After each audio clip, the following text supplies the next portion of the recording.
कि सिख धर्म होता क्या है। पहली बात तो बात समझ में आ रहा है। जैसे अगर हम अपने इंडियन कॉन्स्टिट्यूशन को ध्यान में रखें, भारतीय संविधान को अगर ध्यान में रखें, तो हिंदू एक धर्म है।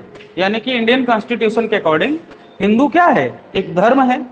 इस्लाम एक धर्म का नाम है, ईसाइयत एक धर्म का नाम है, पर्शियन एक धर्म का नाम है। हिंदू धर्म के 3 पार्ट और ऐड किए जाते हैं, जिसमें जैनिज्म, बुद्धिज्म और सिखिज्म। ये जो 3 लोग और हैं, 3 सेक्ट्स हैं जिन्हें हम लोग कहते हैं, ये तीनों हिंदू धर्म के ही पार्ट माने जाते हैं।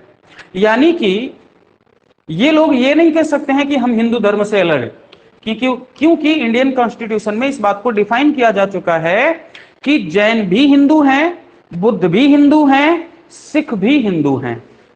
बात समझ में आ रहा है। हिंदू को अगर किसी से सेपरेट किया जा रहा है तो वो कौन है, इस्लाम है, क्रिश्चियनिटी है, पर्शियन है। बात समझ में आ रही है। या यहूदी कौम जो होती है, ये लोग हिंदू धर्म से खुद को सेपरेट कर लेते हैं, अलग होते हैं, अब्राहमिक कल्चर में आ जाते हैं लोग। लेकिन जैनिज्म, बुद्धिज्म एंड सिखिज्म ये तीनों हिंदू धर्म के पार्ट माने जाते हैं, है ना। तो मैंने बताया था कि जो सिख धर्म है वो संस्कृत के सिख शब्द से उत्पन्न हुआ। सिख से रिलेट करता हुआ एक शब्द है जिसका मतलब होता है शिष्य या स्टूडेंट, है ना। तो शिष्य का मतलब होता है कि शिष्य को अपने गुरु या अपने मेंटर के पास में जाकर के, उसके नियर अबाउट जाकर के उससे नॉलेज गेन करना, नॉलेज ज्ञान प्राप्त कर लेना। बात समझ में आ रही है। तो मैं कई बार इस बात को बताया हूं कि जैसे हम लोग हैं, तो हम लोग आपको ज्ञान देने के लिए नहीं आते हैं, नॉलेज देने के लिए नहीं आते हैं, हम लोग आपको इंफॉर्मेशन देने के लिए आते हैं। तो ध्यान रहे कि नॉलेज होने में, है ना, नॉलेज होने में और इंफॉर्मेशन होने में बहुत बड़ा अंतर होता है। तो हम लोग आपको नॉलेज नहीं देते हैं, हम लोग सिर्फ आपको इंफॉर्मेशन देते हैं आपके सब्जेक्ट की। समझ में आ रहा है। तो सिख गुरु के द्वारा ज्ञान किसे कहते हैं, एक ऐसी फिलॉसफी या एक ऐसा प्रिंसिपल जिसके आधार पर अगर आप उस प्रिंसिपल को फॉलो करते हैं तो आप अपनी इस जिंदगी को बहुत शानदार तरीके से आगे संचालित कर सकते हैं। बात समझ पा रहे हैं। उसे नॉलेज कहते हैं, कुछ प्रिंसिपल होते हैं उसमें, है ना। तो सिख गुरुओं के द्वारा अपने जो फॉलोअर्स थे उन्हें कुछ प्रिंसिपल बताए गए, सिख गुरुओं के द्वारा कुछ प्रिंसिपल बताए गए, और फाइनली ये कहा गया कि आपको इन्हीं प्रिंसिपल पर चलना है। तो मैंने बताया सिखों में टोटल 10 गुरु हुए थे। कितने हुए थे, 10 गुरु हुए थे। गुरु नानक देव से ये कहानी स्टार्ट होती है और गुरु गोविंद सिंह तक जाकर के समाप्त होती है। मैंने इतना आप लोगों को समझाया था, यानी कि गुरु नानक देव जी को समझा दिया था, अंगद को समझा दिया था, है ना, अमरदास को, रामदास को, ठीक है ना। ये गुरु नानक देव से लेकर के गुरु गोविंद सिंह तक का जो पूरा इतिहास था वो मैंने लगभग समराइज करके आपको समझाया था। और मैंने ये कहा था कि ये जो सिख के 10 गुरु हैं इन्हें हम लोग मेडिवल फेज में पढ़ने की कोशिश करेंगे, क्योंकि ये पार्ट मेडिवल का है ना। क्योंकि रणजीत सिंह बताना था, तो रणजीत सिंह कैसे आ जाते हैं बीच में, उनको समझाना था। तो मैंने आपको बताया कि गुरु नानक देव से लेकर के गुरु गोविंद सिंह तक 10 गुरु हुए, है ना। और 10वें गुरु गुरु गोविंद सिंह का जन्म पटना में हुआ, और उन्होंने अपने लास्ट टाइम में इस बात को बोला कि मेरे बाद कोई गुरु नहीं होगा। और ये जो गुरु ग्रंथ साहिब है, इसी को सिख धर्म के जो फॉलोवर्स हैं वो इसी को अपना अंतिम गुरु मानेंगे। यानी कि सिखों में जो पहले गुरु हुए उनका नाम था गुरु नानक देव जी, और जो अंतिम गुरु हुए उनका नाम है गुरु गोविंद सिंह। बात समझ में आई। यहां तक मैंने समझाया था आपको, अब ध्यान से समझना, यहीं से कहानी आगे बढ़ानी थी, है ना। गुरु गोविंद सिंह जो थे,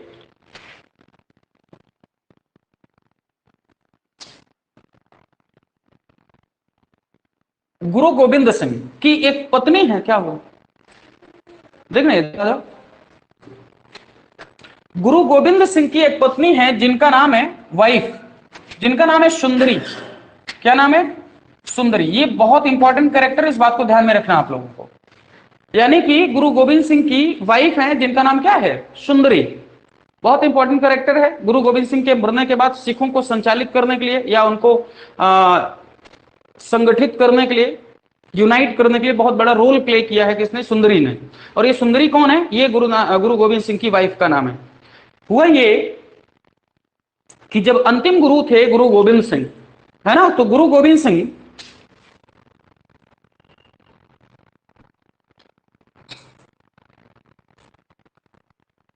गुरु गोविंद सिंह का जो रीजन था वो ये वाला रीजन हुआ करता था, है ना।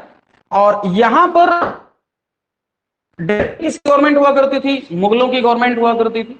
बात समझ में आ रहा है? मैंने आप लोगों को समझाया था कि मुगल जो पावर थी उस टाइम सूबों में डिवाइड हुआ करती थी। जैसे आज एक सेंट्रल पावर है और एक स्टेट पावर है।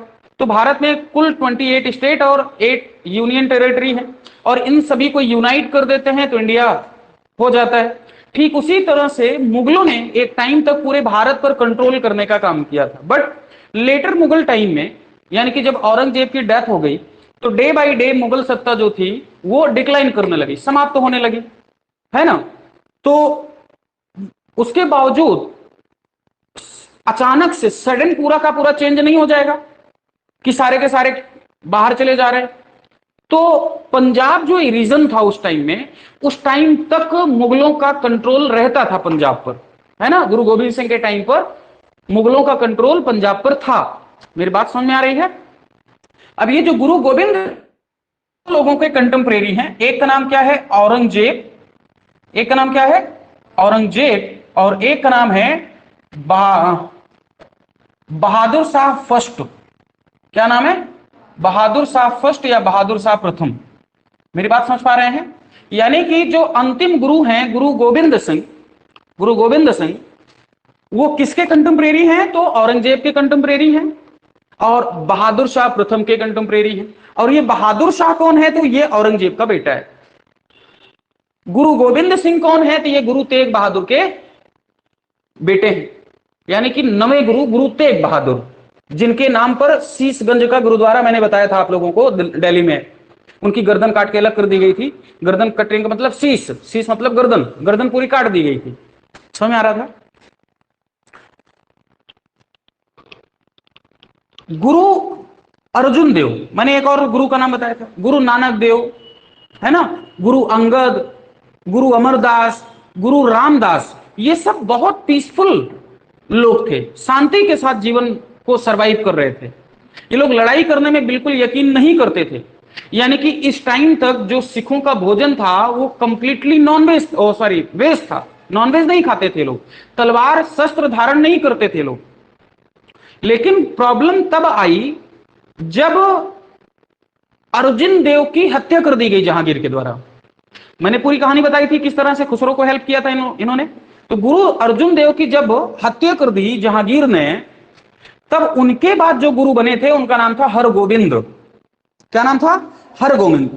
हरगोविंद ने अपने सभी सिखों को अब कहा कि तुम सभी के सभी नॉनवेज खाओगे और सभी के सभी तलवार धारण करोगे।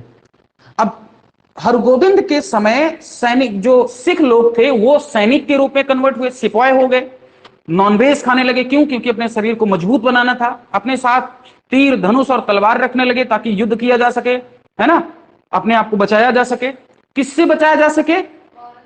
औरंगजेब या उसकी सेना से, बहादुर शाह की सेना से। बात समझ आ रही है? यानी कि हरगोविंद के बाद सैनिक, जो सिख लोग थे वो लड़ाकू हो गए थे, वॉरियर हो गए, योद्धा हो गए पूरी तरह से। तो गुरु गोविंद सिंह तक ये फिलॉसफी चलती रही, यानी कि सिख गुरु गोविंद सिंह के समय तक लड़ते रहे। समझ आया? तो जब लड़ेंगे तो रिवोल्ट करेंगे, विद्रोह करेंगे, तो ऐसी स्थिति में जो सेंट्रल पावर में बैठा होगा तो वो इनको कंट्रोल करने का काम करेगा। जैसे यूपी में कोनो दंगा हो जाए तो सेंट्रल पावर अगर अगर स्टेट के बस की बात नहीं है तो सेंट्रल पावर कंट्रोल करने का काम करेगी कि नहीं करेगी? हो सकता है कि उनकी डिमांड सही हो, लेकिन फिर भी गवर्नमेंट क्या करेगी? कंट्रोल करेगी ना भाई। अपने यहाँ के जो स्टूडेंट लॉबी होती है, जाकर के धरना दे रही है, लेखपाल का रिजल्ट जारी करो, लेखपाल का रिजल्ट जारी करो, तो पुलिस क्या करती है? लाठियां मारती है लड़कों के ऊपर, नहीं मारती? और कई दफा तो ऐसा होता है कि पुलिस का बेटा भी उसमें शामिल होता है, तो वो अपने पुलिस वाला अपने बेटे को मारता है, जबकि वो क्या इनजस्टिस कर रहे थे, गलत कोई कार्य कर रहे थे, अपने हक की बात कर रहे थे, लेकिन गवर्नमेंट ने कंट्रोल करने के लिए उनको, उनके ऊपर लाठियां मारी कि नहीं मारी? ठीक उसी तरह से अब जो मुगल बादशाह होगा, अगर यहां तुम लोग गदर काटोगे तो ये है स्टेट किसका? मुगल लोगों का। तो यहां गदर काटोगे तो ये कंट्रोल करने के लिए किसी ना किसी व्यक्ति को भेजेंगे। अब जैसे वर्तमान समय में सेंट्रल में कौन बैठा है? प्रधानमंत्री। स्टेट को कौन संभालता है? मुख्यमंत्री। योगी आदित्यनाथ कोई भी ऐसी एक्टिविटी कर सकते हैं जो प्रधानमंत्री के खिलाफ हो? नहीं कर सकते। ठीक उसी तरह से एक कॉन्सेप्ट होता है राष्ट्र का और एक कॉन्सेप्ट होता है स्टेट यानी कि राज्य का। ठीक उसी तरह से मुगलों के टाइम में मुगल सत्ता दिल्ली में थी और उनके यहां के उस टाइम के जो राज्य होते थे उनको सूबा कहा जाता था। क्या कहा जाता था? सूबा। जैसे राज्य के चीफ को मुख्यमंत्री कहा जाता है या राज्यपाल कहा जाता है, ठीक उसी तरह से सूबे के चीफ को सूबेदार कहा जाता था। क्या कहा जाता था? सूबेदार कहा जाता है। समझ में आ रहा है ना? जिस तरह से मुख्यमंत्री के बाद एक राज्य का वित्त मंत्री होता है, फाइनेंस मिनिस्टर होता है, ठीक उसी तरह से सूबे में एक शब्द होता है जिसे दीवान कहते हैं। समझ में आ रहा है? यानी कि ये जो सूबेदार है ये प्रेजेंट में मुख्यमंत्री के बराबर का है, एक उसकी इक्वालिटी में आता है। और जो दीवान होता है ये फाइनेंस मिनिस्टर होता है यानी कि वित्त मंत्री होता है। बात समझ में आ रही है? अब एक बात बताओ, अगर दोनों पावर किसी एक व्यक्ति में दे दी जाए तो वो मोनार्की सिस्टम को फॉलो करने लगेगा, तानाशाह हो जाएगा हिटलर की तरह। बात समझ आ रही है? तो एक यहां जो बैठा वो मूर्ख तो है नहीं कि एक ही आदमी के अंदर में पूरी ताकत दे दे, है ना? तो ऐसा कर नहीं सकता। तो यहां के लोगों ने, जैसे मान लो पंजाब सूबा है, तो पंजाब का जो सूबा है उसमें दो मेन ऑफिसर मतलब बना के भेजे। एक किसको भेजा? सूबेदार को, और एक किसको भेजा? दीवान को। बात समझ आ रही ना? यानी कि जो फाइनेंस मिनिस्टर है उसके पास पूरा रेवेन्यू कलेक्शन करने का राइट है।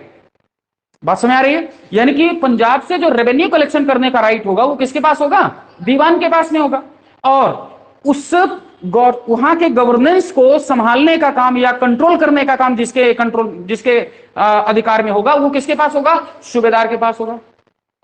सूबेदार के पास सैनिक शक्तियां हैं। कैसी शक्तियां हैं उसके पास? सैनिक शक्तियां हैं। लेकिन उसके पास वित्त शक्तियां नहीं है, धन की शक्ति नहीं है। अगर उसको धन की जरूरत पड़ रही है तो वो किसको बोलेगा? दीवान साहब को बोलेगा। दीवान को मान लो अगर हेल्प की जरूरत है, उनकी जान खतरे में है, तो कौन हेल्प करेगा? सूबेदार। यानी कि ये दोनों एक दूसरे के पूरक हैं, है ना भाई? क्या ये इससे बिगाड़ करके रह सकता है या इससे बिगाड़ के रख सकता है? नहीं। तो सूबे को कंट्रोल करने के लिए मुगल सत्ता ने दो मेन ऑफिसर्स बना के भेजे, एक सूबेदार और एक दीवान बना के भेजे ना। जैसे अपने यहां मुख्यमंत्री होता है कि नहीं होता है? वित्त मंत्री भी होता है। ठीक उसी तरह से सूबे में कौन थे? सूबेदार और दीवान। समझ में आ रहा है? ओके। अब जब मुख्यमंत्री यहां शासन कर रहा है तो अतीक अहमद नहीं शासन कर रहा था, आजम खान नहीं शासन कर रहे हैं, ये लोग जमींदार टाइप के लोग हैं, राजा भैया नहीं शासन कर रहे हैं, हम लोग नहीं हैं। बात समझ में आ रही ना? तो जब औरंगजेब यहां बैठा हुआ है तो उसने अपना कोई पंजाब में सूबेदार भी बना के भेजा होगा। तो सूबेदार का नाम था वजीर खान। क्या नाम है? वजीर खान। तो ये वजीर खान किसके कंट्रोल में काम करेगा? औरंगजेब के कंट्रोल में काम करेगा। बात समझ आ रही ना? तो ये इसका आदमी होगा। दूसरा, दीवान किसको बना के भेजा? सुच्चानंद को। क्या नाम है? सुच्चानंद। ध्यान से समझना, नाम बहुत बढ़िया है। ठीक, सुच्चानंद। एक का नाम क्या है? वजीर खान। एक का नाम क्या है? सुच्चानंद। अब ये दोनों कौन है? ये पंजाब के क्या है? एक तो सूबेदार है और एक दीवान है। अगर अब पंजाब में कोई प्रॉब्लम होगी, बता दो उनको, बता दो फोन आ रहा है इनका, बिना मतलब में लगाते हैं जिसका कोई मतलब नहीं। बुला लो फोन आ रहा हूं, सर को बुला लो।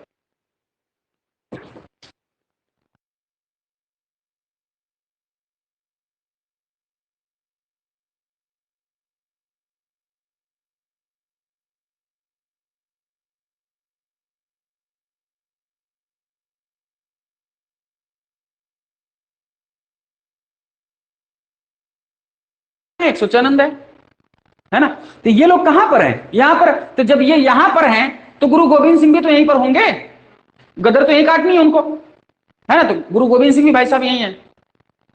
तो हुआ ये कि गुरु गोविंद सिंह पंजाब पर अपना राइट समझते थे कि पंजाब हमारा है, सिखों का रीजन है, तो उन्होंने गदर काट दिया। तो गदर काटोगे तो कंट्रोल करने का काम कौन करेगा? वो वजीर और सुचानंद, यही दोनों संभालेंगे इस चीज को। तो वजीर खान और गुरु गोविंद सिंह में, क्यों मैं बहुत डिटेल में इसलिए नहीं समझा रहा हूं क्योंकि ये हमारा सब्जेक्ट नहीं है अभी फिलहाल, हमें पढ़ाना रणजीत सिंह है। रणजीत सिंह कैसे आते हैं इसको समझाना है हमको, मेन वहां पर काम करना है, इसलिए थोड़ा सा रफली मैं समझा रहा हूं। तो वजीर खान और गुरु गोविंद सिंह में हो जाएगा युद्ध। क्या हो जाएगा? युद्ध हो जाएगा। और युद्ध में गुरु गोविंद सिंह पराजित हो जाएंगे। क्या हो जाएंगे? पराजित। डिफीट कर देगा कौन? वजीर खान। भाई शाही सेना उस आदमी के पास में। तो गुरु गोविंद सिंह ने कहा वजीर खान से, ठीक है, हम अपनी आधीनता को, मैं अपनी हार को स्वीकार करता हूं, ठीक है, हम आत्मसमर्पण करते हैं। आत्मसमर्पण करने का मतलब भाई हम हार गए, है ना, व्हाइट फ्लैग दिखा देना। तो वजीर खान ने कहा ठीक है, हार गए हो तो आत्मसमर्पण कर दो, हम तुम्हें कुछ नहीं करेंगे, हम तुम्हें कुछ नहीं करेंगे। ठीक बात। तो गुरु गोविंद सिंह इस शर्त पर आत्मसमर्पण करने को राजी हो गए, तुम हमें मारोगे नहीं जान से। तो वजीर खान ने कहा ठीक है, आप आत्मसमर्पण करो, हम आपको कोई क्षति नहीं पहुंचाएंगे, कोई हानि नहीं करेंगे, कोई नुकसान नहीं करेंगे आपका। लेकिन ये बड़ा दुष्ट आदमी निकला। इसने वजीर खान को जैसे देखा कि आत्मसमर्पण कर रहे हैं, वजीर खान ने तुरंत गुरु गोविंद सिंह के दो बेटे जोरावर सिंह और फतेह सिंह, इन दोनों को कैद कर लिया। भाई जबकि कंडीशन क्या थी कि हम आत्मसमर्पण करेंगे, आप हमें नुकसान नहीं पहुंचाएंगे। और जबकि वजीर खान ने क्या किया, गुरु गोविंद सिंह के दोनों बेटों को अरेस्ट कर लिया।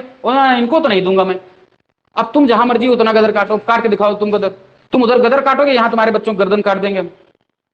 अब गुरु गोविंद सिंह करते तो क्या करते? अब दूसरी प्रॉब्लम, तुम लोगों को मैंने बताया था कि जो डेक्कन वाला प्लेस था, ये यहां पर औरंगजेब आया हुआ था, मैंने समझाया था बहुत पहले क्लास में। यानी कि जो औरंगजेब था वो यहां से कहां आ चुका था? डेक्कन में था। गुरु गोविंद सिंह भाई साहब कहां बैठे हैं? यहां पर। तो गुरु गोविंद सिंह ने औरंगजेब से इस बात की शिकायत, इसकी शिकायत की।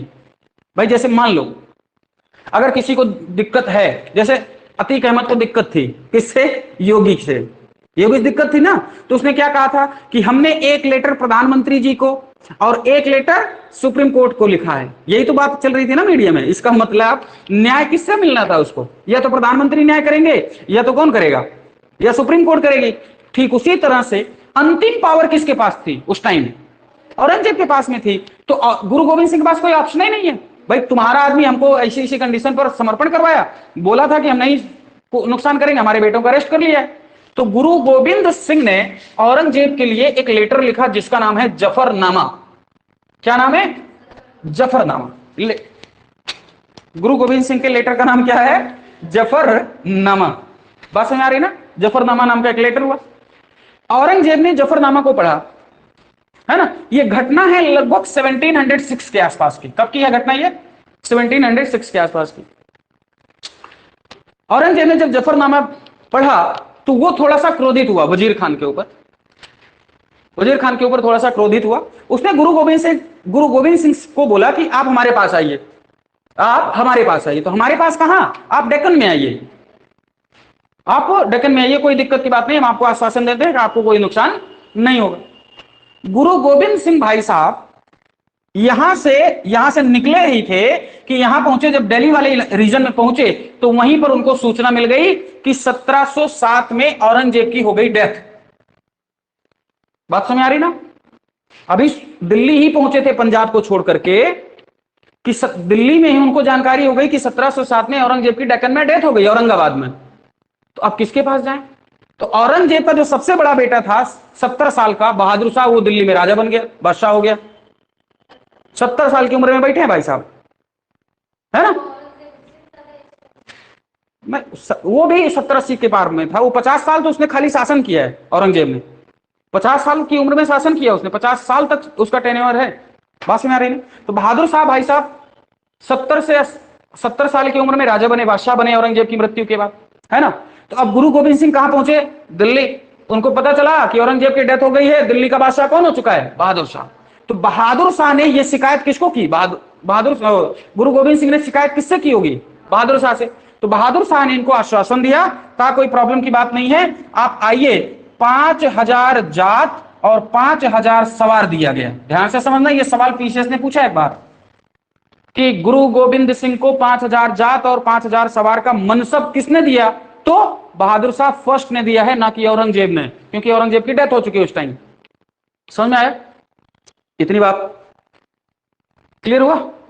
अब हुआ ये कि बहादुर शाह जो था वो तो दिल्ली का बादशाह हो गया था। जो अधूरा काम औरंगजेब डेक्कन में छोड़ के आया था, उस अधूरे काम को बहादुर शाह को कंप्लीट करना था, क्योंकि बादशाह वही बना था। तो बहादुर शाह के साथ साथ गुरु गोविंद सिंह भी कहां आ रहे थे? डेक्कन वाले रीजन में आ रहे थे। क्यों आ रहे थे? क्योंकि भैया तुमको 5,000 वेतन दे रहे हैं तो जो कहेंगे वो करना पड़ेगा। यानी कि गुरु गोविंद सिंह ने बहादुर शाह की नौकरी कर ली 5,000 रुपया में। तो अब जैसा बहादुर शाह कहेगा वैसे ही करोगे ना। तो बहादुर शाह ने क्या कहा कि हम चल रहे हैं डेक्कन और तुम भी चलो हमारे साथ। इसलिए गुरु गोविंद सिंह को किधर आना था? डेक्कन साइड में आना था। समझ आ रहा है? डेक्कन साइड में आने से पहले महाराष्ट्र में एक जगह है जिसका नाम है नांदेड़। जगह का नाम क्या है? नांदेड़। जगह का नाम क्या है? नांदेड़। तो इधर से डेक्कन आ रहे थे, महाराष्ट्र से होते हुए डेक्कन साइड में आ रहे थे, ठीक है। तो नांदेड़ में ही यह घटना है 1707 की। अब ये यहां पहुंचते पहुंचते हो गए, घटना हो गई 1708। क्या हो गई घटना? 1708 हो गई लगभग। नांदेड़ नामक जगह पर, जो कि महाराष्ट्र में है ये प्लेस, यहीं पर गुरु गोविंद सिंह के साथ, गुरु गोविंद सिंह को एक पठान व्यक्ति ने इनकी हत्या कर दी। गुरु गोविंद सिंह की पठान ने हत्या कर दी। पठान का मतलब, पठान एक मुसलमान कम्युनिटी होती है, ठीक है ना। तो पठान ने इनकी हत्या कर दी। हत्या करने से पहले गुरु गोविंद सिंह यही नांदेड़ में एक व्यक्ति से मिल चुके हैं और उस व्यक्ति का नाम है माधोदास। क्या नाम है? माधोदास। और माधोदास से पहले उसका नाम था लक्ष्मण देव। क्या नाम है? लक्ष्मण देव उस आदमी का नाम है। और लक्ष्मण देव फिर माधोदास बना ये, फिर माधवदास से ये बना बंदा बैरागी, और फिर बंदा बैरागी से ये आदमी बना सच्चा बादशाह या सच्चा बादशाह बना ये। यानी कि ये चारों बातें एक ही आदमी की हैं। समझ आ रहा है? एक आदमी था लक्ष्मण देव, एक राजपूत कम्युनिटी में इस आदमी का जन्म हुआ। बचपन में बहुत प्रतिभावान, डिवाइन पावर से युक्त एक बालक, जो शिकार में बड़ा इंटरेस्ट करता था, हंटिंग करना बड़ा पसंद था। तो एक दिन शिकार करने के दौरान इसने एक हिरनी को मार दिया। हिरनी उस समय प्रेग्नेंट थी और वो बेचारी तड़पड़ाती हुई मर गई। उसकी इस विरह वेदना को देख करके लक्ष्मण देव बड़ा परेशान हुआ और उसके मन में वैराग्य धारण हो गया। और उसने अपना हिमाचल प्रदेश वाला एरिया, हिमाचल प्रदेश में था, राजौरी नामक एक जगह थी जहां पर उसका जन्म हुआ था, उस प्लेस को छोड़ करके लक्ष्मण देव अपना नाम कन्वर्ट करके रखता है माधोदास। जब हो गया वो बैरागी, क्या हो गया? बैरागी हो गया, तो हो गया नाम माधोदास। और माधोदास हिमाचल प्रदेश लगभग ये वाला रीजन छोड़ करके नांदेड़ में आके बसा। कहां गया? नांदेड़ में आके बसा। क्या हो गया था नाम? माधोदास। और जब गुरु गोविंद सिंह की मुलाकात हुई माधोदास से, तो माधोदास ने कहा गुरु गोविंद सिंह से कि मैं तो आपका बंदा हूं। क्या हूं? कई बार आपने सुना होगा, इतने बंदे काम करेंगे, इतने बंदे काम करेंगे। जो गांव के लोग बोलते नहीं, सही इतने बंदे, चेला टाइप का आदमी। तो उसने तो क्या कहा उसने कि मैं तो आपका ही बंदा हूं, बस वैराग्य धारण कर लिया हूं। तब ये नाम माधोदास से चेंज करके गुरु गोविंद सिंह ने कहा कि आज के बाद तुम ना लक्ष्मण देव हो, ना तुम माधोदास हो, तुम क्या हो? बंदा बैरागी हो। क्या हो? बंदा बैरागी हो। समझ आया? अब ये हो गया बंदा बैरागी। अब यहीं पर बंदा बैरागी को गुरु गोविंद सिंह ने 5 तीर दिए थे। क्या दिए थे? 5 तीर दिए थे और 5 सिख दिए थे। 5 सिख लोगों को दिया था और उन 5 सिखों को बोला था कि अब तुम लोग बंदा बैरागी को हेल्प करोगे। और एक लेटर लिखा, सिख कम्युनिटी को एक लेटर लिखा कि ये हमारा रिप्रेजेंटेटिव है, ये हमारा प्रतिनिधि है और ये अब पूरी तरह से पंजाब को कंट्रोल करने का काम करेगा। किसको बोला? बंदा बैरागी को। 5 सिख लोगों को 5 तीर के साथ और अपनी कम्युनिटी का एक कम्युनिटी को लिखा गया एक लेटर, जिसमें यह लिखा गया था कि बंदा बहादुर हमारे प्रतिनिधि हैं, रिप्रेजेंटेटिव हैं, आप सभी को इन्हीं के आदेशों का पालन करना पड़ेगा। क्योंकि अभी तक पंजाब के सिख लोग किसके आदेशों का पालन कर रहे थे? गुरु गोविंद सिंह के। तो गुरु गोविंद सिंह की बातों का भी तो पालन होगा। समझ आया? तो वो लेटर, वो 5 तीर और उन 5 फ्रेंड को लेकर के बंदा बैरागी कहां चले आए? पंजाब साइड में आ गए। कहां गए? पंजाब साइड में आ गए। कौन? गुरु गोविंद सिंह। गुरु गोविंद सिंह अभी नहीं है, क्योंकि वो तो नौकरी कर लिए है ना भाई। किसकी नौकरी कर ली है? बहादुर शाह की। तो क्योंकि अब पंजाब में तो किसी को होना ही चाहिए था पंजाब के लोगों को सुधारने के लिए। तो गुरु गोविंद सिंह को पता था हम तो जा नहीं सकते क्योंकि बादशाह की सेवा में है, तो हमारा कोई प्रतिनिधि तो जाए वहां पर, जो वहां अव्यवस्था डिस्टर्बेंस हुई है उसको संभाले। तो गुरु गोविंद सिंह ने किसको भेजा? बंदा बैरागी को। बंदा बैरागी जब वहां पहुंचे तो वहां के लोगों ने बंदा बैरागी को अपना नेता मान लिया, क्योंकि गुरु का आदेश था, नेता मान लिया गया। और उधर नेता माना जाता, इधर नांदेड़ में इनकी हत्या कर दी गई पठान के द्वारा। बात समझ में आ रही है? जैसे इस बात की पता चली बंदा बैरागी को कि हमारे गुरु जी यानी कि गुरु गोविंद सिंह जी की हत्या हो गई, और वहां पहुंचने के बाद पता चला, क्या पता चला? कि वजीर खान ने बहुत परेशान किया है गुरु गोविंद सिंह जी को, इनके दोनों बेटों को बंधक भी बना लिया है, छोड़ भी नहीं रहा है। समझ में आ रहा ना? तो अब लक्ष्मण देव ने सबसे पहले अपनी राजधानी बनाई और उसका नाम रखा लोहागढ़ या लौहगढ़। बात समझ आ रहा है? समझ आ रहा है ना? यानी कि बंदा बैरागी ने जो अपनी कैपिटल बनाई उसका नाम क्या है? लौहगढ़। और इसी लौहगढ़ का पहले नाम हुआ करता था मुफलिसगढ़। क्या नाम हुआ करता था? मुफलिसगढ़। नाम याद हो रहेगा कि नहीं तुम लोगों को? ऐसे सत्यनारायण की कथा चल रही है, ऐसे सच बता रहा हूं, इसको याद करना है तुम लोगों को, है ना? ये सारी बातें जो इंपॉर्टेंट है। हाँ, अगर आईएएस करना है तो जरूर करना है? अगर हायर एजुकेशन को छोड़ करके कुछ और करना है तो ये जरूर समझना है, क्योंकि ये जो मैं बता रहा हूं ये किताबों में आसानी से समझा नहीं पाओगे तुम लोग, है ना? खूब ध्यान समझो इसको। तो लौहगढ़ को क्या कहा गया है? मुफलिसगढ़ कहा गया है। और इसी मुफलिसगढ़ को उसने क्या नाम दिया है? लौहगढ़। और उसी को उसने अपनी बना ली कैपिटल। किसने बना ली? बंदा बैरागी ने। बंदा बैरागी। भाई अगर आप राजा बनना चाह रहे हो तो राजा बनने के लिए 2-3 पावर होनी चाहिए तुम्हारे पास। क्या होनी चाहिए? 2-3 पावर होनी चाहिए। एक तो खुद को टाइटल दो कि मैं बादशाह हूं, इसीलिए उसने खुद को क्या बोला? ये तो बादशाह है, मैं सच्चा बादशाह हूं। समझ आ रहा है? ये क्या है? ये तो बादशाह है खाली, और मैं क्या हूं? मैं सच्चा बादशाह हूं। समझ आया? जैसे भारत के मुसलमान अपने आप को मुसलमान कहते हैं, और कुछ मुसलमान कहते हैं नहीं मैं सच्चा मुसलमान हूं। समझ आ रहा है ना? तो कुछ तो मुसलमान होते हैं और कुछ सच्चे मुसलमान होते हैं। ठीक उसी तरह से कुछ तो बादशाह होते हैं, और भाई साहब ने क्या कहा? मैं सच्चा वाला बादशाह हूं। क्लियर हुआ? इसलिए अब ये कितने टाइटल हो गए? 5 टाइटल। ये किसके हैं? बंदा बैरागी के। पहले नाम क्या? लक्ष्मण देव, मूल नेम।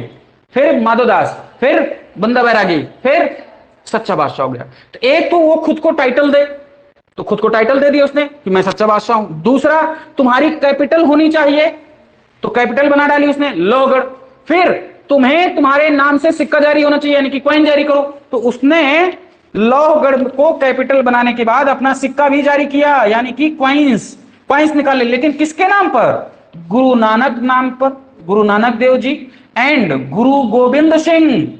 यह सवाल पीपीसीएस ने पूछा है कि बंदा बैरागी ने किसके नाम पर सिक्के जारी किए? तो गुरु नानक देव जी एंड गुरु गोविंद सिंह के नाम पर सिक्के जारी किए। समझ में आया इतना है? तो 3 पावर होनी चाहिए।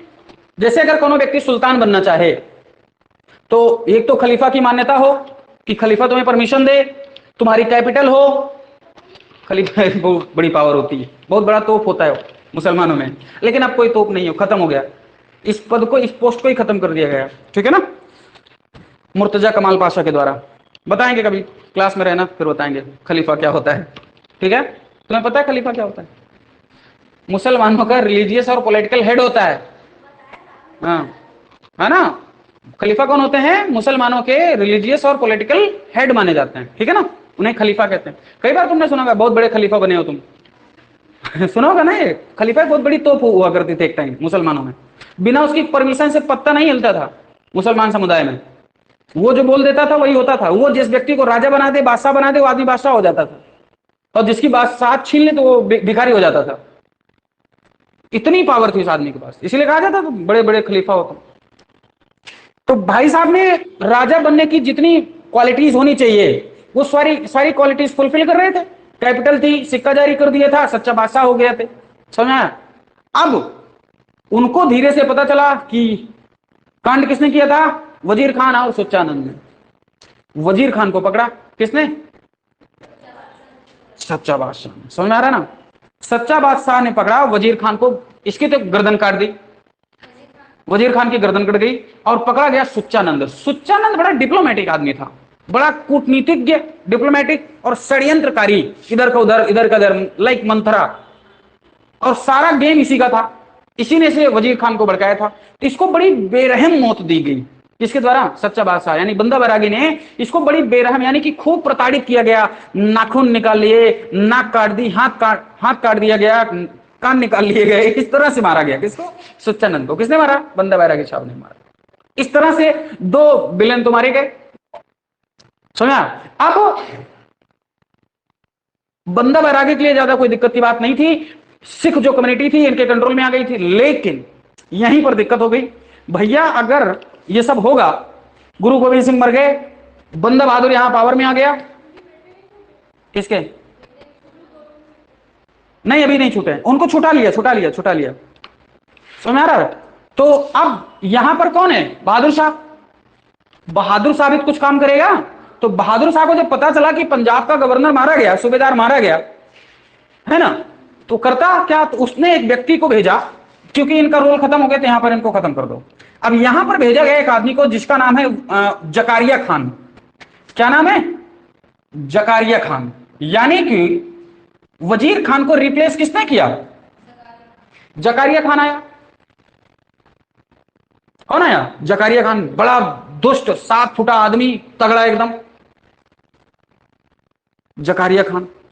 जकारिया खान और बंदा बैरागी के बीच में आपस में युद्ध हुआ, और जकारिया खान से बंदा बैरागी हार गया, क्योंकि शाही सेना लेके आया था उस टाइम, पूरी ताकत के साथ आया था।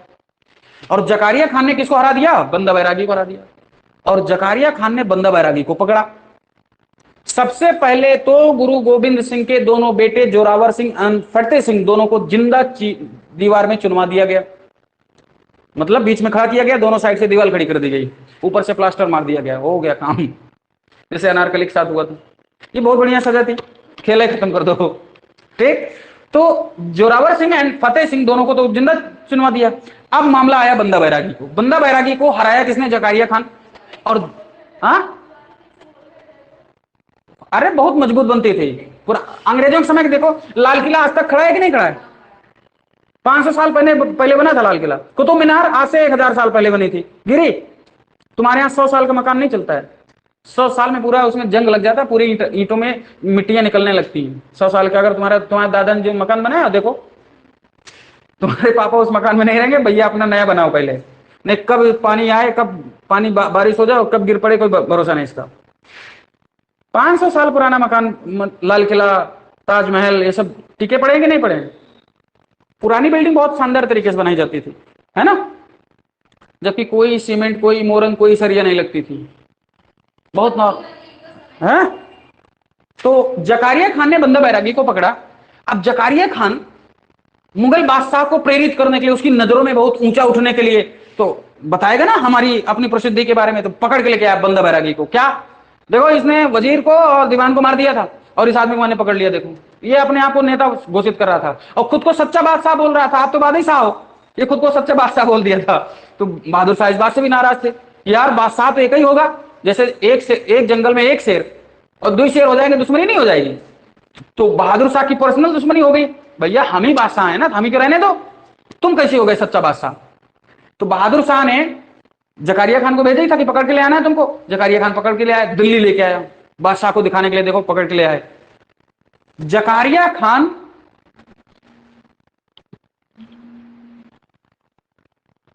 खान बंदा बैरागी को पकड़ा, और बंदा बैरागी के साथ में उसके बेटे को भी पकड़ा।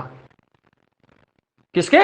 जकारिया खान ने बंदा बैरागी को तो अरेस्ट किया, और साथ में बंदा बैरागी के बेटे को भी अरेस्ट किया। दिल्ली लाया गया बहादुर शाह के सामने, ठीक।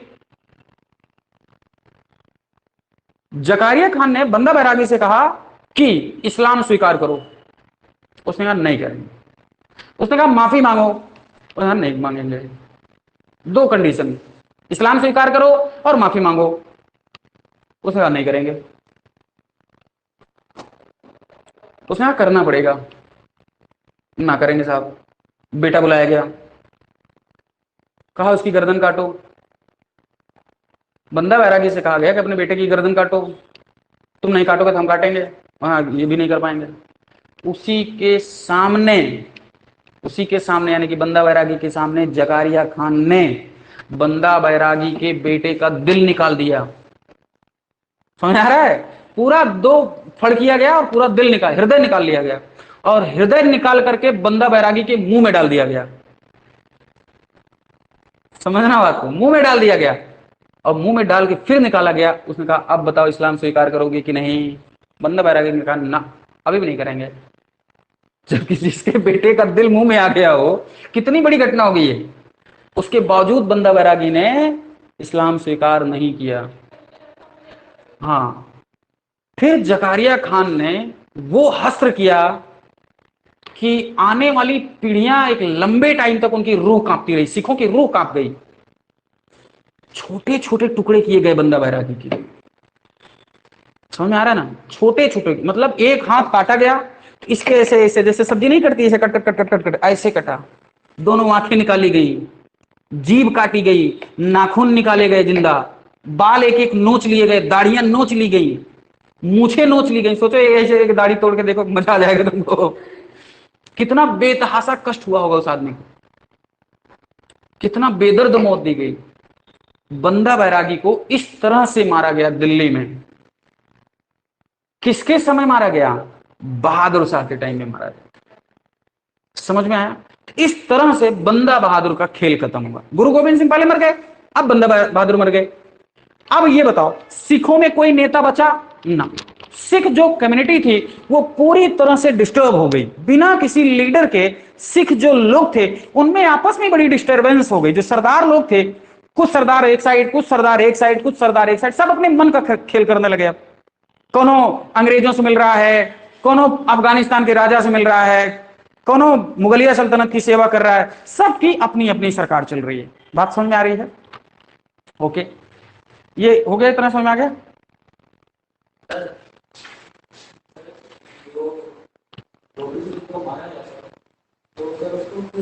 किसको?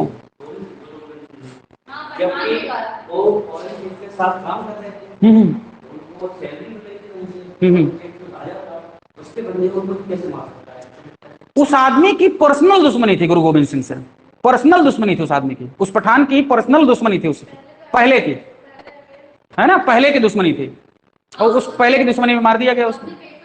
अब जैसे मैं इसका बहुत बढ़िया उदाहरण बता रहा हूं, अकबर का नाम सुना? अकबर के टाइम में जो उसका गार्जियन था शुरू में, जब वो बना था 1556 में, मात्र 13 साल की उम्र में, तो बैरम खान जो था उसका अकालीक बनाया गया था, उसका गार्जियन बनाया गया था बैरम खान। बैरम खान इससे पहले हुमायूं के साथ काम कर चुका था, अकबर के फादर के साथ काम कर चुका था। बैरम खान आया था ईरान से। हुआ यह था कि हुमायूं ने एक युद्ध लड़ा था, मच्छीवाड़ा का युद्ध। कौन सा युद्ध? मच्छीवाड़ा का युद्ध, है ना? यह भारत में पहला ऐसा युद्ध था जो मशाल के बीच में लड़ा। मशाल का मतलब जो लाइट जला के रात में लड़ा गया था।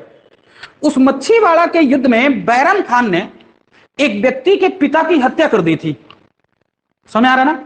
यानी कि एक लड़का रहा होगा, उसके पिता उसमें शामिल हुए होंगे अगेंस्ट तरफ से, विरोधी पार्टी की तरफ से, तो बैरम खान ने उसके फादर की हत्या कर दी। समझ आ रहा ना? तो उस आदमी का नाम था मुबारक खां लोहानी।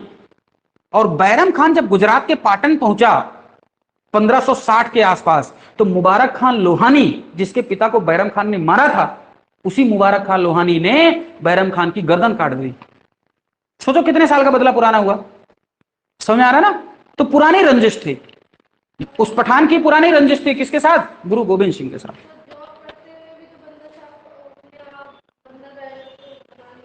किसने? कर ही रहे थे, अपने धर्म के बारे में थोड़ी छोड़ रहे थे। सिखों ने बहुत रेयर कंडीशन में इस्लाम को स्वीकार किया। सिखों, भारत में जितना जेनोसाइड सिखों का हुआ है, जितना जनसंहार सिखों का हुआ है, शायद किसी कम्युनिटी का हुआ है। सबसे ज्यादा सिख मारे गए भारत में। समझ आ रहा है? सबसे ज्यादा सिख मारे गए। आगे देखो, ये इतना समझ आ गया ना पूरा? अब बड़ी प्रॉब्लम हो गई पंजाब में, है ना? क्योंकि अब उनका कोई लीडर बचा नहीं। लेकिन सुंदरी जी तो जिंदा हैं। गुरु गोविंद सिंह की जो वाइफ थी वो तो जिंदा है। तो गुरु गोविंद सिंह की जो वाइफ थी सुंदरी जी, उन्होंने सिखों में हुई इस डिस्टरबेंस को दूर करने का काम किया। सभी सिख सरदारों को बुलाया, सरबत ए खालसा एक मीटिंग होती थी, सभी सिखों की एक मीटिंग होती थी सरबत ए खालसा, उस मीटिंग को बुलाया गया। उसमें सभी के डिस्टरबेंस को, सभी के डिस्प्यूट को जिसने सॉल्व कराया, उस महिला का नाम था सुंदरी, जो कि गुरु गोविंद सिंह की वाइफ थी। समझ में आया?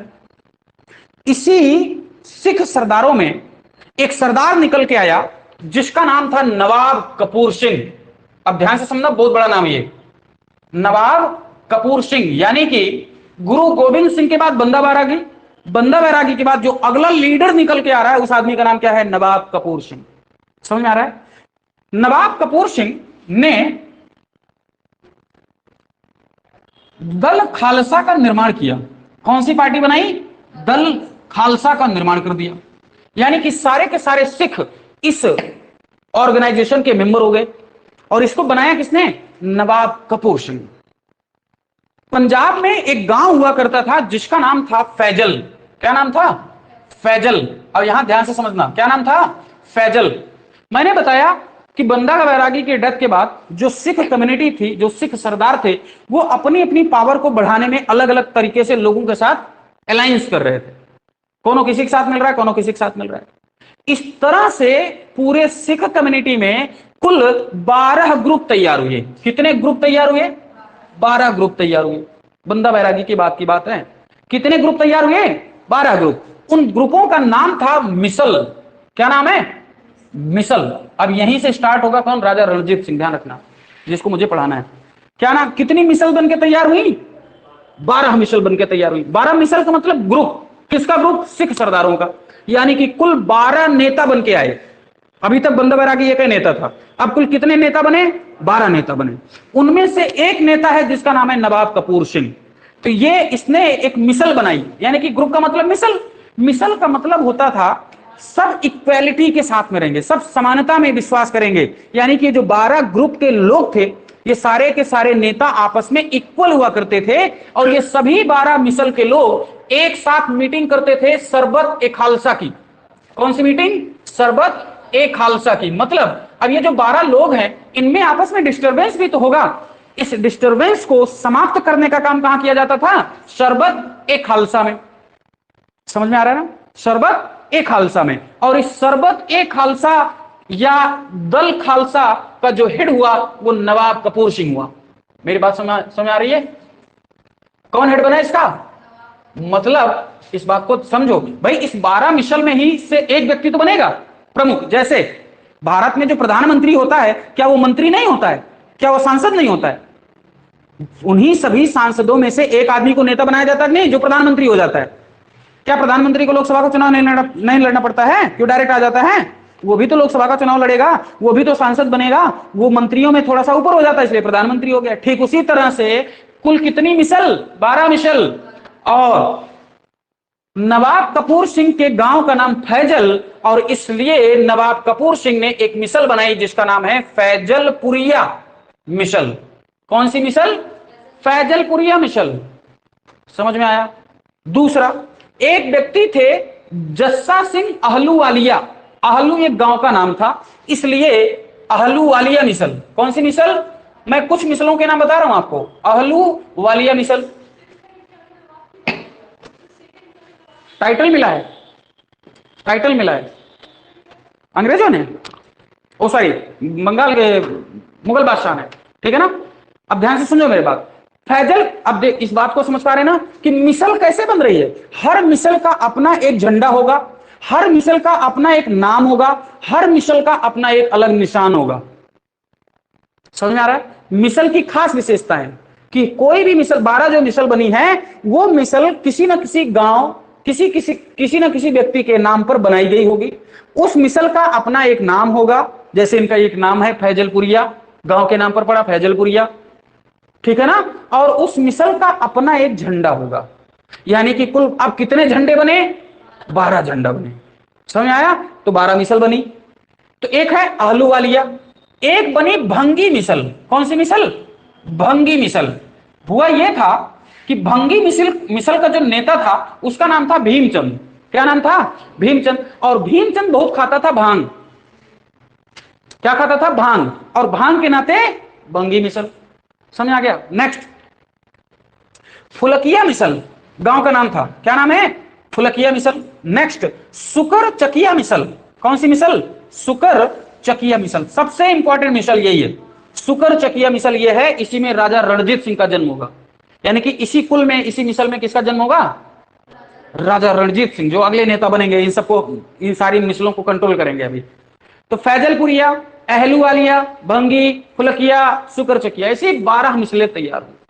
और ये सारी मिसलें कहां मिलती थी साल में एक बार? सरबत एक खालसा में आती थी। ये मीटिंग होती थी सरबत एक खालसा में, और सब में आपस में दुश्मनी रहती थी, क्योंकि नेता थे और सब आपस में लड़ते रहते थे। समझ आ रहा है ना? सब आपस में लड़ते रहते थे, लेकिन इनके आपसी डिस्टरबेंस को क्लियर कहां किया जाता था? सरबत एक खालसा या दल खालसा में। और उस समय दल खालसा का नेता कौन बना? नवाब कपूर सिंह। समझ आया? नवाब कपूर सिंह नेता बने। समझ में आया? ओके। नवाब कपूर सिंह बहुत सुलझे और बड़े गंभीर और बड़े सीरियस आदमी हुआ करते थे, क्योंकि बहुत बुजुर्ग हो गए थे। इसलिए जितनी भी मिसल के नेता थे, वो सभी मिसल के नेता नवाब कपूर सिंह की बड़ी इज्जत करते थे। जैसे तुम्हारे गांव में जो सबसे मोस्ट सीनियर आदमी होगा, उसकी इज्जत करोगे कि नहीं करोगे? चाहे वो तुम्हारे जाति का हो चाहे ना हो, बस मोस्ट सीनियर आदमी है, वो हर आदमी का दादा है। और डांट दे तो आदमी कोई है नहीं जवाब दे दे। गांव में, यहाँ की शहर के लड़के तो मार दें, तुम्हारी औकात कैसी हुई है, यहाँ तो लपड़ मार दें। लेकिन गांव में ऐसा होता है क्या? गांव में नहीं होता। पूरा सम्मान मिलता है उस आदमी को। दादाजी डांट दिए, वो 50 साल के आदमी को डांट देते थे, कोई दिक्कत नहीं होती। ठीक वही कॉन्सेप्ट था नवाब कपूर सिंह के साथ। नवाब कपूर सिंह भाई साहब 80 साल के बुजुर्ग आदमी थे, और ये सब जो जितने नेता थे, ये सब लगभग 40-50 साल के नेता थे, क्योंकि सबसे सुपीरियर पर्सनालिटी थी नवाब कपूर सिंह, इसलिए नेता बनाए गए थे। किस चीज के? सरबत ए खालसा या दल खालसा के नेता बनाए गए थे। क्लियर हो गया? अब ये सारी मिसलों में जो प्रॉब्लम होती तो कहां सोल्यूशन होता? सरबत ए खालसा में सोल्यूशन होता। लेकिन क्योंकि बुजुर्ग आदमी हो गए थे, तो नवाब कपूर सिंह की कुछ समय के बाद हो गई डेथ। किसकी डेथ हो गई? नवाब कपूर सिंह साहब की हो गई डेथ। समझ में आ गया? आगे देखो, अब एक मिसल है ये फैजलपुरिया, ध्यान से समझना इस बात को। फैजलपुरिया मिसल है ये। नवाब कपूर सिंह की मिसल का नाम क्या है? फैजलपुरिया। आगे देखो, एक मिसल है अहलूवालिया। कौन सी मिसल है? अहलूवालिया। इस अहलूवालिया मिसल के जो नेता बने, उनका नाम है जस्सा सिंह अहलूवालिया। क्या नाम है? जस्सा सिंह अहलूवालिया। अहलूवालिया ये अगले सरबत ए खालसा के हेड बने। नवाब कपूर सिंह के मरने के बाद जस्सा सिंह अहलूवालिया सबसे सुपीरियर पर्सनालिटी थे, इस वजह से सरबत ए खालसा का हेड किसको बनाया गया? जस्सा सिंह अहलूवालिया। जस्सा सिंह अहलूवालिया इससे पहले बहुत बड़ा काम कर चुके थे। क्या बड़ा काम कर चुके थे? तुम लोगों को अगर याद हो तो 1739 में मुगल बादशाह मोहम्मद शाह रंगीला के टाइम में अफगानिस्तान का शासक नादिर शाह भारत पर आक्रमण करने आया था। वही नादिर शाह जिसने भारत का कोहिनूर और तख्ते ताऊस लेके गया। तो जब नादिर शाह दिल्ली को लूटता हुआ पंजाब के रास्ते से अफगानिस्तान जा रहा था, कहां जा रहा था? अफगानिस्तान जा रहा था, तभी सरहिंद की रात, मतलब रात्रि में सरहिंद नाम की एक जगह है जहां पर पड़ाव पड़ा। रात में रुके कौन? नादिर शाह की सेना। ध्यान से समझना, जस्सा सिंह अहलूवालिया। नेक्स्ट, सुकर चकिया मिसल के नेता चढ़त सिंह। क्या नाम है? चढ़त सिंह। चढ़त सिंह का बेटा महा सिंह, यही समझा दे रहा हूं, और महा सिंह का बेटा रणजीत सिंह। आ रहा है समझ में? ये आ गया समझ में? अभी रिलेशन बनेगा दोनों में, कितनी मिसल एक साथ है, कितनी मिसल खिलाफ में है। अब जरा समझना, जस्सा सिंह अहलूवालिया के समय नादिर शाह ने अटैक किया था, यानी कि नेता बनने की पहले जब ये युवा अवस्था में थे, यानी कि ये और ये दोनों, चढ़त सिंह एंड जस्सा सिंह अहलूवालिया। जस्सा सिंह अहलूवालिया ने कौन सी मिसल बनाई? अहलूवालिया। और चढ़त सिंह ने कौन सी मिसल बनाई? सुकर चकिया, जिसमें राजा रणजीत सिंह का जन्म होगा। ठीक है, क्योंकि दोनों अलग अलग मिसल के थे, उसी समय नादिर शाह ने अटैक किया था, और दोनों की उम्र लगभग सेम थी। जस्सा सिंह अहलूवालिया ने नादिर शाह की जो सेना थी, जो सरहिंद पाकिस्तान और सिंध की बॉर्डर पर पड़ाव डाली हुई थी रात में, उस नादिर शाह ने बहुत सारी सिख महिलाओं को अरेस्ट करके अपने शिविर में रखा हुआ था ताकि उनका शोषण किया जा सके, अपने सैनिकों के लिए उपयोग में लाया जा सके उन महिलाओं को, सिख महिलाओं को। तो जस्सा सिंह आहलूवालिया और चढ़त सिंह दोनों ने आपस में मीटिंग की और दोनों ने आपस में मीटिंग करके अपनी अपनी सेना लेकर के नादिर शाह की उस कैंप या शिविर पर इन दोनों ने अटैक कर दिया और जितनी महिलाएं, सिख महिलाओं को अरेस्ट किया गया था, बच्चों को अरेस्ट किया गया था, उन सभी महिलाओं को छुड़ाया। और नादिर शाह का एक बहुत भारी खजाना जो कि यहां दिल्ली से लूट के लेकर जा रहा था, वो भारी खजाना इन लोगों ने लूट लिया, कि अपने आप में बहुत बड़ी बात थी। हेलो जी सर, जी जी सर,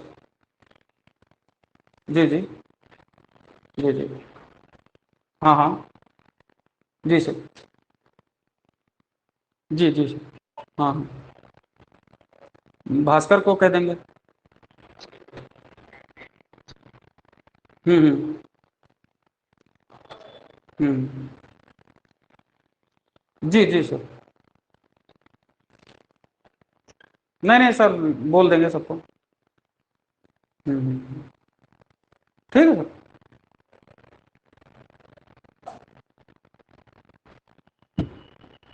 समझ में आ रहा है ना? तो नादिर शाह जैसे बड़े शासक के ऊपर उसकी छावनी पर जाके अटैक करना, महिलाओं को बचाना और उसके धन को लूट लेना, ये बहुत बड़ी उपलब्धि थी। क्योंकि इसके नेता जस्सा सिंह आहलूवालिया थे, इसलिए इनको प्रसिद्धि प्राप्त हुई और इन्होंने खुद को सुल्तान कौम कहा। क्या कहा? सुल्तान ए कौम कहा खुद को, सुल्तान कौम कहा इन्होंने कि मैं सुल्तान कौम हूं, जस्सा सिंह आहलूवालिया साहब। अब एक बात बताओ, तो अब आहलूवालिया मिसल एंड सुकरचकिया मिसल, ये दोनों मिलके काम करेगी कि नहीं करेगी?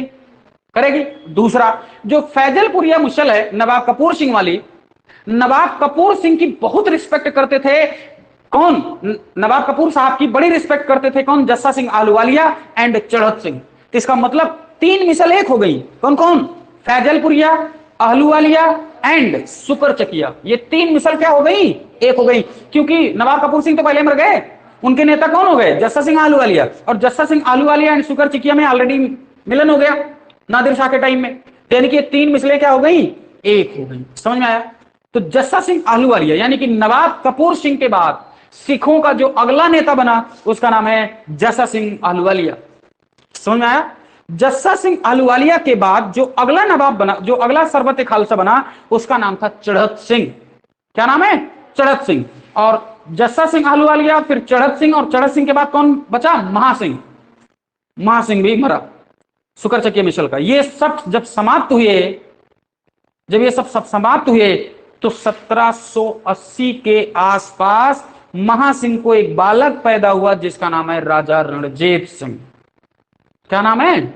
राजा रणजीत सिंह। यहां बड़ा एक ट्विस्ट आता है। क्या ट्विस्ट आता है? अंजलि बोर हो रही है, क्या बकवास चल रही है आज? ये कैसे कैसे नाम सुनने मिल रहे हैं।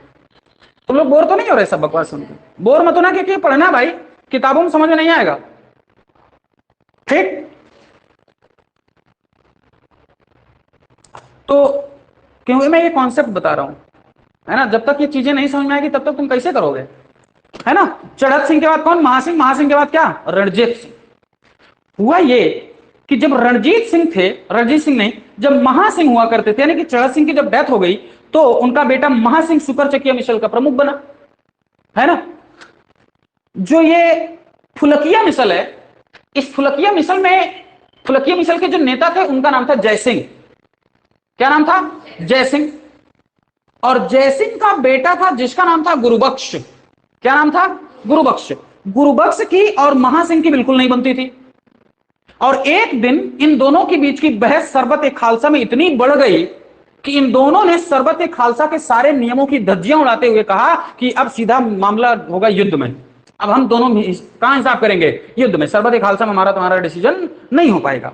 तो फुलकिया मिसल के गुरुबख्श सिंह, है ना, और महासिंह, ये दोनों बाहर निकले और युद्ध के मैदान में जा पहुंचे, और दोनों के बीच में भयानक युद्ध हुआ, और महासिंह के हाथों गुरुबख्श सिंह की हो गई डेथ, तलवार घोप दी, मर गया वो आदमी। समझ में आ रहा है? डेथ हो गई, यानी कि गुरबख्श सिंह मर गया। तो गुरबख्श सिंह की वाइफ सदा कौर, क्या नाम है? सदा कौर। गुरबख्श सिंह की कौन है? वाइफ है सदा कौर। और सदा कौर को एक बेटी पैदा हुई है गुरबख्श सिंह से, जिसका नाम है मेहताब। क्या नाम है? उसका नाम है मेहताब। अब सदा कौर समझना बात को, महासिंह से बदला लेगी कि नहीं लेगी? महासिंह से बदला लेने के लिए आई, और महासिंह ने अपनी गर्दन झुका दी। उसने कहा ये तलवार है, ये गुरबख्श सिंह की लाश है, हमारी भी गर्दन काट दो, हम भी यहीं लेट जाते हैं, क्योंकि हमने बहुत बड़ा अपराध किया।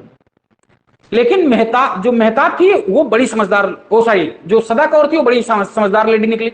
उसने कहा इसको मारने से कोई हल नहीं निकलेगा। हेलो हेलो, मतलब क्या?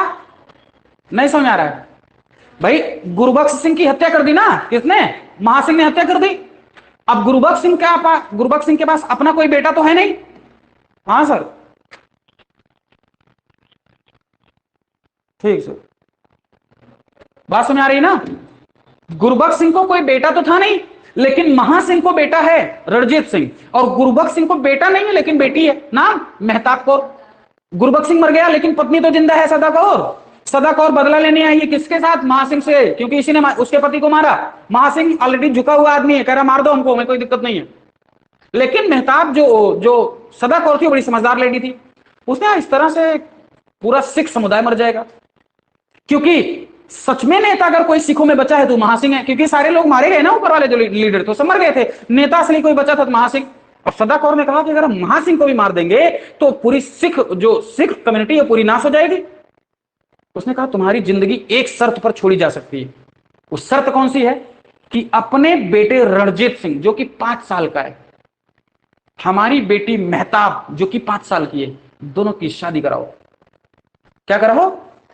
अब एक बात बताओ, अगर उसने महासिंह को मार दिया होता तो जो मुगल सत्ता थी और जो अफगानी सेना थी वो सदा कौर को मार देती और फुलकिया मिसल को कंट्रोल कर लेती कि नहीं कर लेती? इससे बचाने के लिए सदा कौर ने बड़ा बेहतरीन डिसीजन लिया, जो मतलब अपने पति के हत्यारे के बेटे के साथ शादी करवा रही है महिला। कितनी बड़ी बात है ये, अपने पति के हत्यारे के बेटे के साथ शादी हो रही है। यानी कि फुलकिया मिसल के जो हेड थे गुरबख्श सिंह, उनकी बेटी मेहताब कौर और महासिंह के बेटे रणजीत सिंह की 5 साल में शादियां हुई। जो बालक थे, अबोध बालक, दोनों की शादी हुई। मेहताब कौर राजा रणजीत सिंह की सबसे प्रमुख रानी बन के निकली। और सुनो, अब क्योंकि कुछ समय के बाद ही महासिंह की डेथ हो गई इस वियोग में। हाँ, किसकी? रणजीत सिंह की। बहुत सारी रानियां थी, बहुत सारी रानियां होने के बाद बहुत सारी ऐसी महिलाएं थी जिनके साथ उनके नाजायज संबंध थे। राजा रणजीत सिंह थे, और उस समय अपने समाज में दुनिया के सबसे कुरूप आदमी थे वो, यानी कि सबसे बदसूरत इंसान थे वो। बचपन में ही उनके मुंह पे चेचक हो गया था और पूरा मुंह खराब हो गया था उस आदमी का, और एक आंख अंधी हो गई थी, यानी कि बाएं आंख से वो अंधा था आदमी। दुनिया का सबसे बदसूरत इंसान था अपने टाइम में राजा रणजीत सिंह, उसके बावजूद बहुत बेहतरीन आदमी था। मोरान नाम की एक लड़की थी, मोरान नाम की एक लड़की थी। उस लड़की की उम्र बामुश्किल रही होगी 12 से 15 साल, और भाई साहब की उम्र उस समय तक हो चुकी थी 70 साल। भाई साहब ने एक दिन मोरान को डांस करते हुए देख लिया। कौन? राजा रणजीत सिंह डांस करते हुए देखा, और उस मोरान के ऊपर इनका दिल आ गया। मोरान के जो माता पिता थे वो बहुत ही निहायत ही गरीब आदमी। राजा रणजीत सिंह ने मोरान के माता पिता के पास मैसेज भेजा कि तुम्हारी बेटी के साथ विवाह करना है।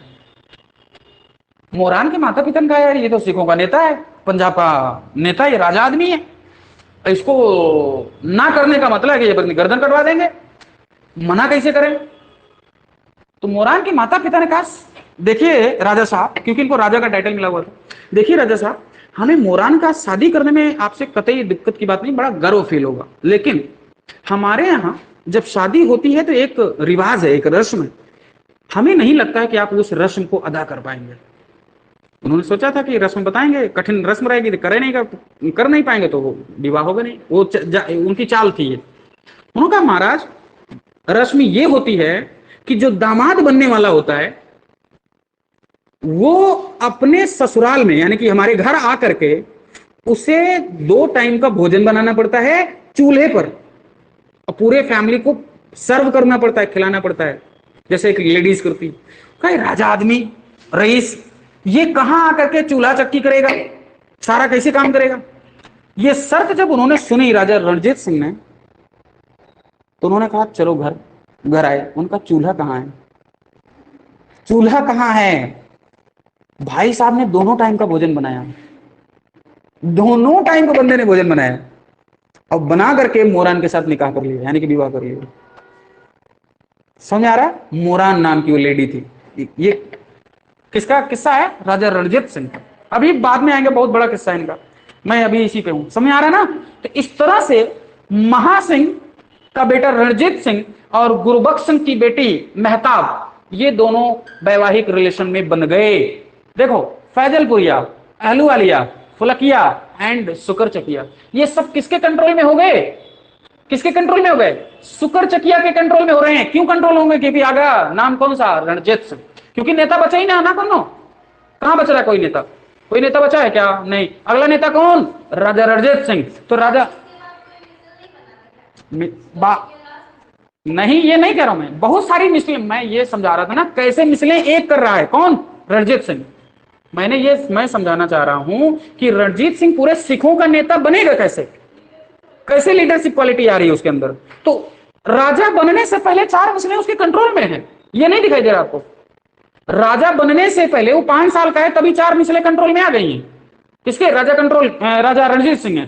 टोटल मिसलें कितनी, 12, बची कितनी, 8। भैया 1 2 3 4, 4 तो हो गई ना।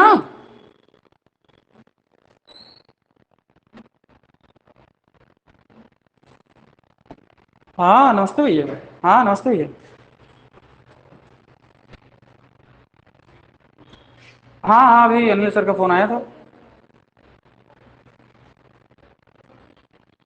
जी जी जी, ठीक ठीक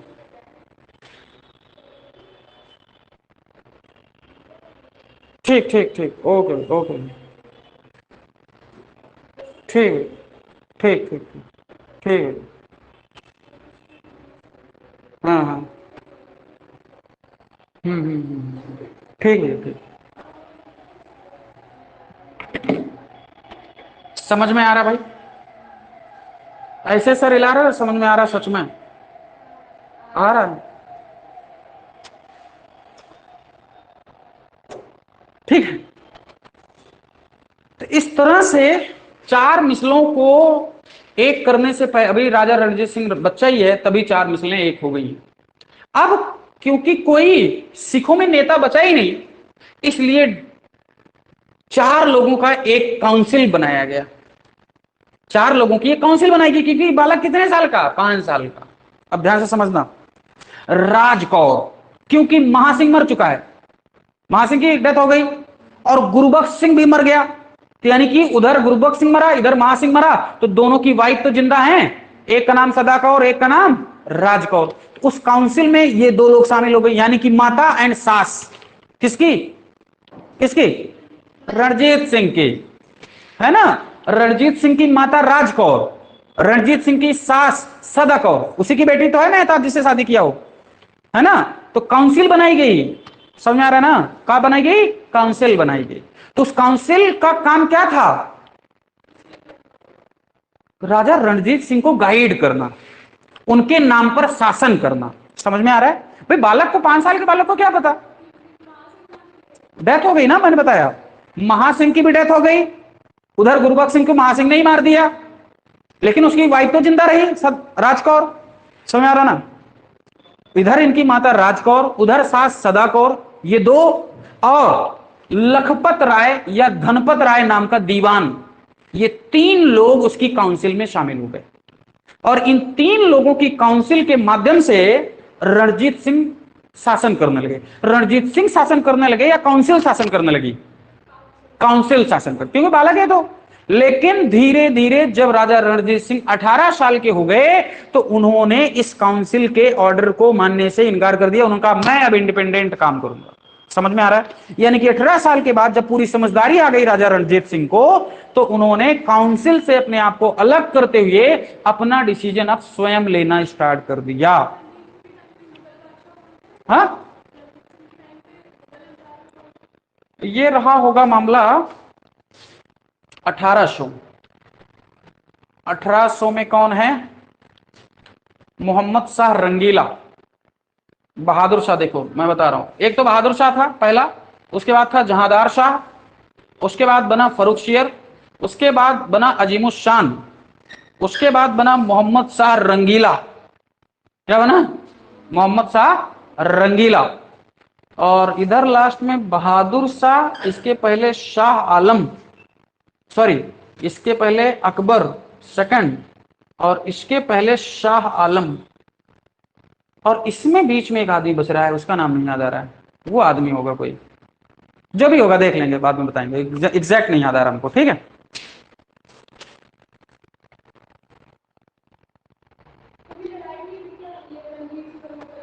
एक सेकंड, किसकी?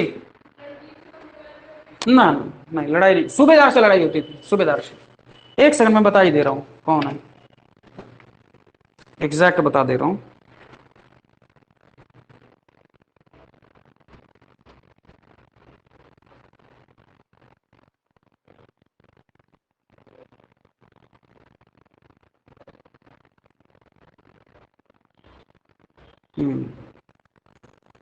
देखो, अकबर सेकंड था भाई, अकबर सेकंड था, शाह आलम सेकंड और अकबर सेकंड के टाइम का मामला है ये, समझ रहे हो? ये अकबर सेकंड वही है जिसने राजा राम मोहन राय को राजा का टाइटल दिया था, और ये शाह आलम वही है जिसने ईस्ट इंडिया कंपनी को बंगाल, बिहार और उड़ीसा का रेवेन्यू राइट दिया है, ठीक है ना। तो अकबर सेकंड के टाइम का मामला है और शाह आलम सेकंड के टाइम का मामला है। किसका शासन? राजा रणजीत सिंह का, ठीक है ना। तो इस तरह से आपको दिख रहा होगा कि राजा रणजीत सिंह 4 मिसल के नेता हो गए हैं और अब सिखों के नेता हो गए। क्या हो गए हैं? सिखों के नेता। लेकिन अभी तक राजा रणजीत सिंह का ना तो अमृतसर पर कंट्रोल है और ना ही लाहौर पर कंट्रोल है। और अफगानिस्तान में मैंने बताया था पहले था नादिर शाह, नादिर शाह को उसी के सेनापति अहमद शाह अब्दाली ने मार दिया। अहमद शाह अब्दाली, अहमद शाह अब्दाली के मरने के बाद उसका बेटा तैमूर खान, तैमूर खान के मरने के बाद जो अगला अफगानिस्तान का शासक बना है उसका नाम है जमान शाह। ध्यान से समझो, यानी कि जिस समय पंजाब में राजा रणजीत सिंह है तो मुगल में कौन है? अकबर सेकंड है, ओके। और उसी समय अफगानिस्तान में शासक कौन है? तो उसका नाम है जमान शाह। कौन है? जमान शाह। नादिर शाह, अहमद शाह अब्दाली, तैमूर खान, उसके बाद जमान शाह। समझ में आ रहा है? यानी कि जमान शाह, ये वही जमान शाह है जिसने राजा रणजीत सिंह को राजा का टाइटल दिया है। समझ में आया? राजा का टाइटल दिया है, समझ में आ रहा है ना। तो अब राजा रणजीत सिंह को लाहौर कैसे मिलता है? क्योंकि लाहौर राजा रणजीत सिंह की पॉलिटिकल कैपिटल थी और अमृतसर जिस पर कंट्रोल था भंगी मिसल का, यानी कि अमृतसर पर कंट्रोल किसका है? भंगी मिसल का। यानी कि जो गोल्डन टेंपल है उस गोल्डन टेंपल पर राइट किसका? भंगी मिसल का। और ये गोल्डन टेंपल अमृतसर को भंगी मिसल से कैसे छीना है राजा रणजीत सिंह ने, ये सारी बात कल बताएंगे। समझ में आ रही ना? तो आज आपने देखा है कि राजा रणजीत सिंह कैसे सामने आ रहे हैं, कहां से आए, ऐसे थोड़े आ गए कि बता दो ये राजा रणजीत सिंह आ गए जी, है ना।